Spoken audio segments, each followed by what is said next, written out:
Late August 2016, Green Bay, Wisconsin. A man spotted something strange near an abandoned parking lot. A figure dressed as a clown, holding black balloons. The clown didn't move, didn't speak, didn't even acknowledge he'd been seen. It just stood there, watching. The image hit social media and spread quickly, shared with comments of uneasy laughter and half-joking warnings.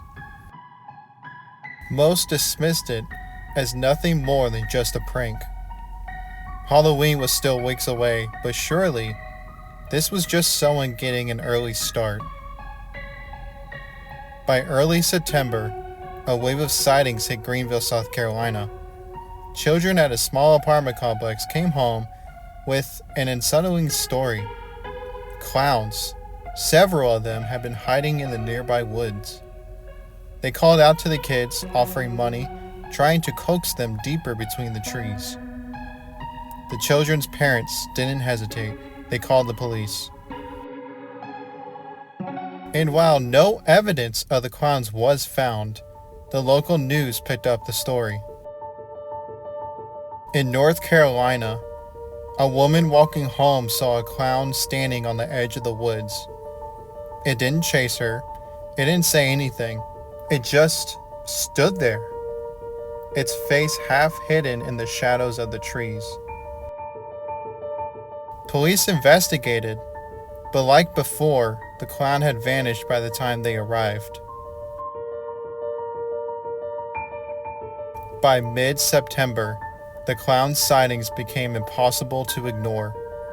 Massachusetts, Kentucky, Pennsylvania, from coast to coast, people were seeing them. Clowns with pale painted faces and red, exaggerated smiles. They appeared in empty parking lots, on playgrounds, or by the roadside, staring at passing cars. Some reports described them waving silently. Others claimed they held knives or bats. The line between prank and threat was beginning to blur. The panic reached a boiling point when actual crimes began to surface. In Kentucky, a teenage boy was arrested after dressing as a clown and chasing people in a park. He claimed it was a joke, but in the middle of the hysteria, there was no room for humor. Schools in Pennsylvania went into lockdown after anonymous threats were tied to clown sightings in the area. Rumors spread that gangs were using clown costumes to cause chaos. In Florida, a group of teenagers were chased late at night by a figure in a clown mask. They ran for their lives, convinced it was more than just a prank. Police officers later said no clown was found. In Tennessee, a woman driving alone late at night nearly veered off the road when a clown stepped out in front of her car. Her headlights hit it full on, a white painted face with a sinister frozen grin. The figure didn't move as she sped past.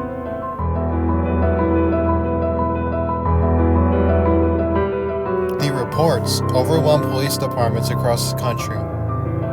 Most clowns were gone by the time authorities arrived, leaving behind nothing but shaken witnesses and a growing sense of paranoia. By October, the panic had spread beyond the United States. Canada, Australia, the United Kingdom, everywhere reports were very similar. Clowns appearing out of nowhere, staring silently before disappearing into the dark.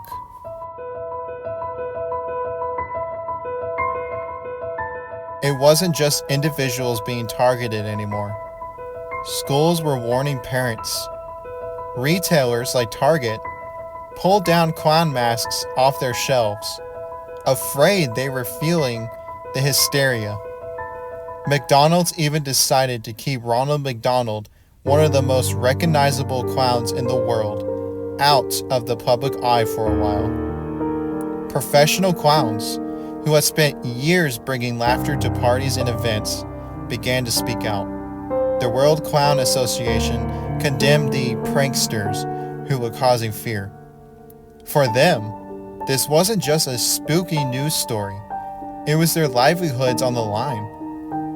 Parents no longer wanted clowns at birthday parties. Some kids burst into tears at the sight of them. Meanwhile, others began to exploit the fear. Fake reports and edited photos flooded social media. People posted grainy images of clowns where there were none. For every real sighting, it seemed like there were dozens of hoaxes. On Halloween night, many towns took no chances. Some cities outright banned clown costumes. Police were on high alert, responding to calls with lights and sirens, determined to put an end to the fear. But by November, as quickly as it began, the sightings started to fade. The clowns were gone. No more late-night figures in the woods. No more masked figures stepping into the road. To this day, no one has been able to explain the full extent of the 2016 clown sightings. Were they a viral prank taken too far? A mass hysteria that spread like wildfire? Or something darker? Something that surfaced just long enough to remind people of their fears before vanishing into the shadows. Whatever the truth, those who lived through it will always remember the clowns of 2016. The painted faces, the eerie silence, and the unsettling realization that something meant to bring laughter can just as easily bring fear.